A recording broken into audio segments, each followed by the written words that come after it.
Doctor Babasaheb आंबेडकरांचं संस्कृतवर खूप प्रेम होतं आणि आपल्याला संस्कृत शिकायला मिळावं अशी त्यांची खूप इच्छा होती.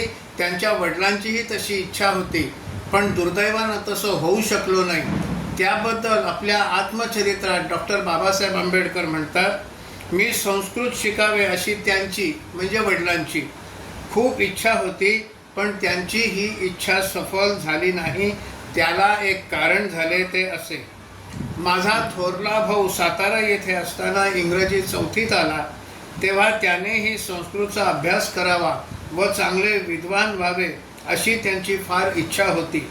पण आमच्या संस्कृतच्या मास्तरांनी अस्पृश्यांच्या पोरांना मी संस्कृत शिकवणार नाही असा हट्ट धरल्यामुळे माझ्या भावाला अगदी निरुपाय म्हणून फारसी शिकणे भाग पडले.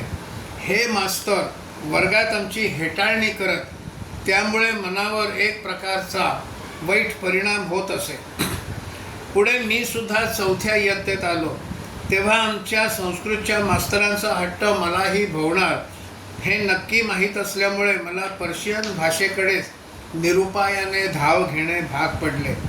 मला संस्कृत भाषेचा अत्यंत अभिमान आहे व ती मला चांगली यावी अशी अजूनही माझी इच्छा आहे.